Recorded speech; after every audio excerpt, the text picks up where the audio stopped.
ইসলামে শুক্রবার বা জুমার দিনকে সপ্তাহের শ্রেষ্ঠ দিন হিসাবে গণ্য করা হয়েছে। এই দিনের বিশেষ ফজিলত ও গুরুত্ব কোরআন ও হাদিসে বর্ণিত আছে। শুক্রবারের করণীয় এবং শ্রেষ্ঠ আমল সম্পর্কে আমি আপনাদের সামনে কিছু কথা তুলে ধরব। 1 নম্বর, জুমার নামাজের প্রস্তুতি ও মসজিদে গমন। জুমার দিনের অন্যতম প্রধান আমল হল জুমার নামাজের জন্য প্রস্তুতি গ্রহণ করা এবং মসজিদে যাওয়া।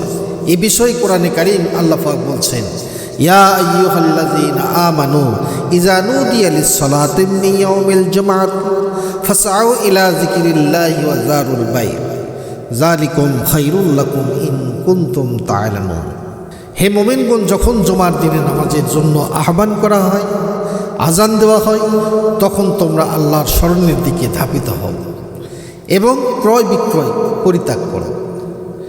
এটাই তোমাদের জন্য সর্বোত্তম যদি তোমরা জানতে। আল্লাহ পাক গুরুত্ব দিয়ে বলছেন। আর যত রকমের দুনিয়াবি কাজকর্ম সব কিছুকে ফেলে রেখে আজান হওয়া মাত্র আল্লাহর ঘর মসজিদে যাওয়ার জন্য তাগিদ করেছেন।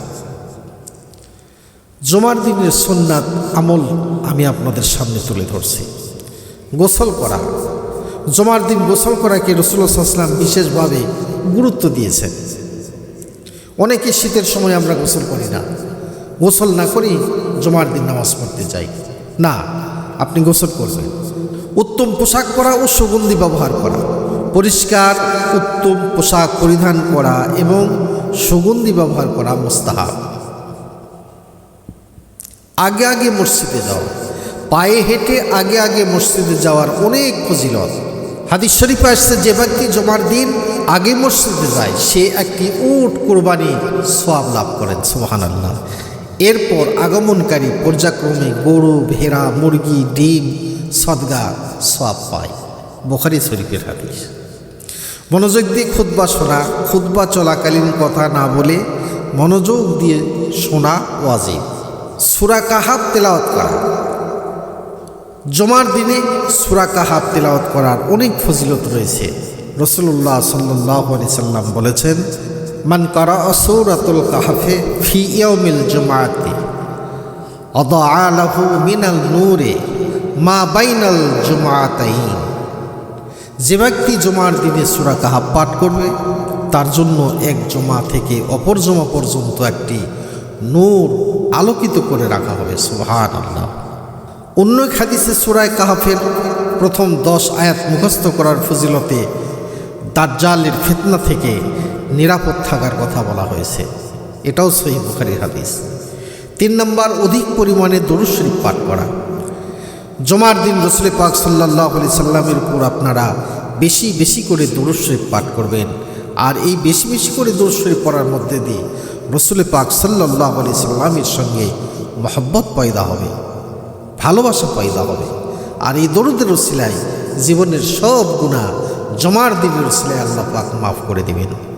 ইন্না মিন আফজালি আইয়ামিকুম ইয়াউমাল জুমআ।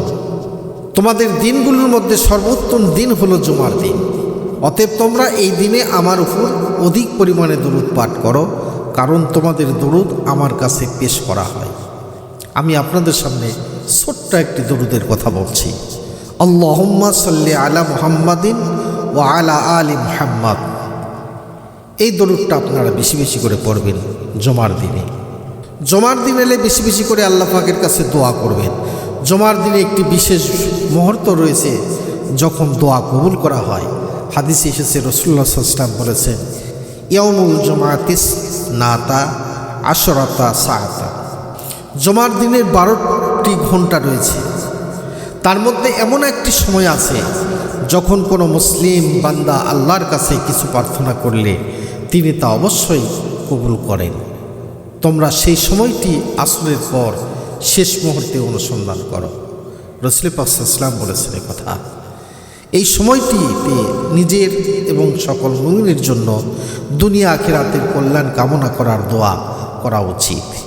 এই আমলগুলো যথাযথভাবে পালনের মাধ্যমে একজন মুসলিম জুমার দিনে অশেষ বরকত ও ফজিলত লাভ করতে পারে।